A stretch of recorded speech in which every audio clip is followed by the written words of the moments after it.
This video is to teach you about putting the background in on this whaling project.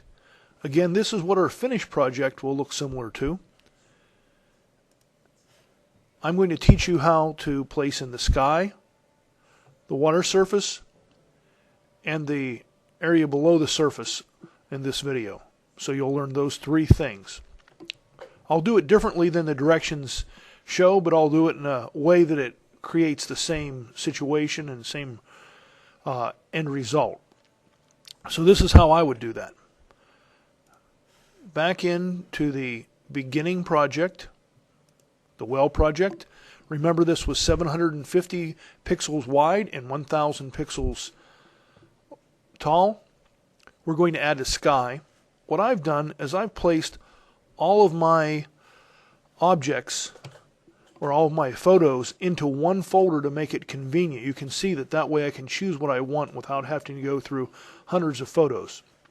The first one is I will take and I will open the clouds with Photoshop. You'll notice it comes in as a new picture. I'll go under Select to All. A Control A would have done the same thing. Under Edit to Copy. I'll open my blank picture. I'll make a new layer and I will call this layer Sky.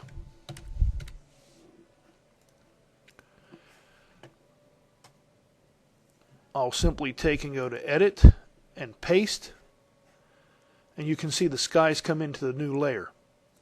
However, it's too large for what I want to do. I'll go under Edit to Free Transform, and I will start making it smaller until it's the size that it needs to be. This is a much larger picture, so I'm going to have to reduce it several times. I'll get it in here so that we're starting to get close. And I'll move it as many times as I need until I'm able to place it in the corner. Your picture may not need as much manipulation as this one does. Our objective is to get approximately 1/4 of the frame filled with clouds.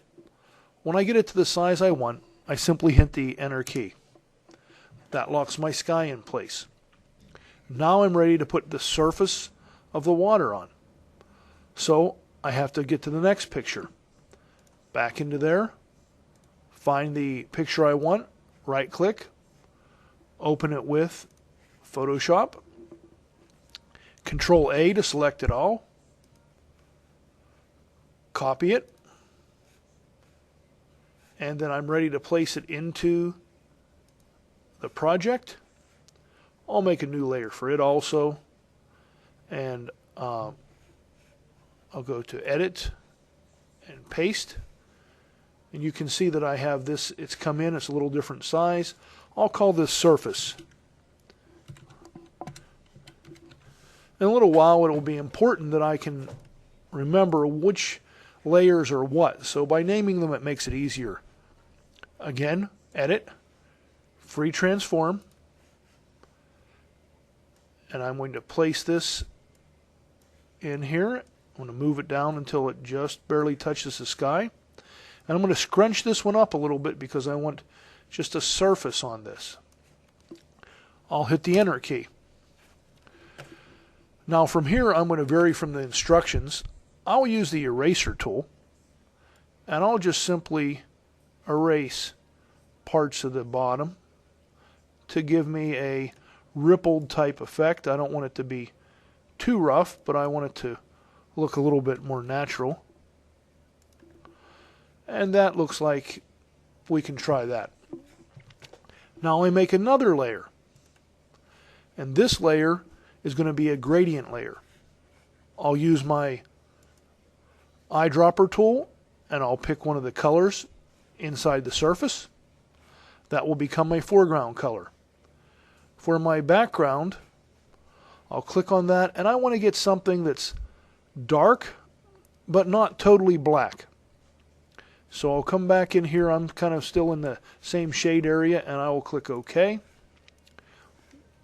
Go to my gradient tool and I'm going to place my gradient from the top and move it down toward the bottom. Let's see what happens. I really can't tell how good that looks unless I place it below the surface and below the sky. So let's do that and see what it looks like. It doesn't look too good there to me, so I'm going to try the gradient again. I'll reapply it. Try it again. That looks a little bit better. And after a few tries, I can get it so that the area right below the surface is a similar color, and then it looks like it's fading into a darker color at the bottom. And that's what my ideal water would look like. There's going to be some other things we'll do to the water, but we need to put things behind those layers, so we'll do that in a few minutes. That's the end of this video.